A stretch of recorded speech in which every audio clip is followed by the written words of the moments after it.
4 নম্বরে দিয়েছে f maps n to n, natural number থেকে ন্যাচারাল নাম্বার, মানে 1 2 3 4 এই সমস্ত নাম্বারগুলো করে চলবে ইনফাইনাইট সেট। তাহলে এফ অফ এক্সটা দিয়েছে কি এক্স প্লাস ওয়ান, যখন এক্সটা হচ্ছে অযুগ্ম বিজোড় সংখ্যা আর জোড় হলে এক্স মাইনাস ওয়ান দেবে, তাহলে ফাংশনটা কী হবে। ঠিক আছে, তাহলে আগে আমরা এটাকে কেস অনুযায়ী ডিভাইড করব। ঠিক আছে, যে আমরা ধরে নিব দুটি পয়েন্টই অযুগ্ম, একটা কেসে ধরবো দুটি যুগ্ম আর একটা কেসে ধরবো একটা যুগ্ম একটা অযুগ্ম। ঠিক আছে, তাহলে আমি ফার্স্টে চেক করছি, আমি কেস ওয়ানে ধরে নিচ্ছি যে দুটোই অযুগ্ম, মানে এক্স ওয়াই দুটোই হচ্ছে অযুগ্ম। তাহলে দুটোই যদি অযুগ্ম হয় তাহলে f of x equals to f of y, আমরা 1 1 চেক করছি এখন। ঠিক আছে, তাহলে অযুগ্ম হলে এফ অফ এক্সটা কোন ভ্যালু দেবে, অযুগ্ম এটা দেয় এক্স প্লাস ওয়ান দেয়, এফ অফ ওয়াইটাও ওয়াই প্লাস ওয়ান দেবে, এখান থেকে ইমপ্লাই করবে কি এক্স ইকুয়ালস টু ওয়াই, তাহলে 1 1 এর কন্ডিশন স্যাটিসফাই করছে। এবার কেস টুতে কী ধরবো, এক্স কমা ওয়াই দুটোই যুগ্ম ধরবো। ঠিক আছে, তাহলে এই ক্ষেত্রেও f of x equals to f of y আমরা যদি ধরে নিই, তাহলে এখান থেকে যুগ্ম, এবার যুগ্ম মানে এই ভ্যালুটা দেবে এক্স মাইনাস ওয়ানটা দেবে, আর এদিকে ওয়াই মাইনাস ওয়ান দেবে, তাহলে এখান থেকেও এক্স ইকুয়ালস টু ওয়াই বলা যায়।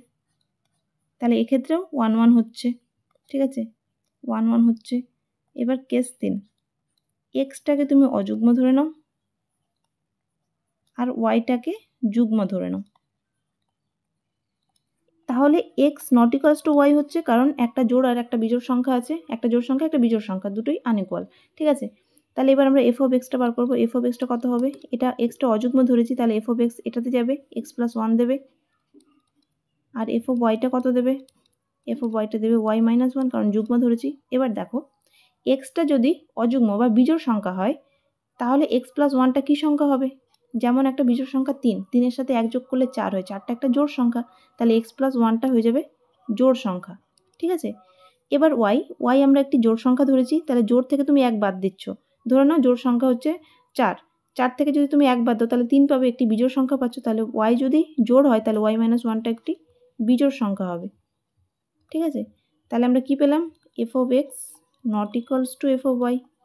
ঠিক আছে, তাহলে এটাই তো 1 1 এর কন্ডিশন, যে এখানটায় এই কন্ডিশনে স্যাটিসফাই করলো, এখানেও স্যাটিসফাই করলো, আর এখানে এটা আমরা ঘুরিয়ে দেখালাম। ঠিক আছে, যে পয়েন্ট দুটো ইকুয়াল না, তাহলে তাদের ইমেজগুলো ইকুয়াল হবে না, তাহলে এই ফাংশনটা 1 1 হচ্ছে।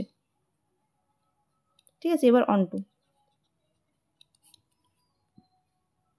আচ্ছা, অন টুটা ছবি থেকে একটু দেখে নাও, যে ছবি থেকে কেমন হবে, মানে ধরে নাও এটা কি এন থেকে এন, তো 1 2 3 এরকম করে এলিমেন্টগুলো আছে, তাহলে একটা বিজোড়। ঠিক আছে, তাহলে একটা কিসে যাবে, একটা যাবে এক্স প্লাস ওয়ান ছিল, 2-এ যাবে, 2টা 1-এ যাবে, 3টা কিসে যাবে, 3টে যাবে 4-এ। ঠিক আছে, তারপরে 4টা যাবে 3-এ, এরকম করে সমস্ত এলিমেন্ট, এখানকার দেখো কোনো এলিমেন্ট খালি থাকবে না। ঠিক আছে, প্রতিটা এলিমেন্টে তুমি প্রি ইমেজ পাবে, তাহলে এটা মানে তোমার কোডোমেনের সমান হয়ে যাবে রেঞ্জটা, রেঞ্জ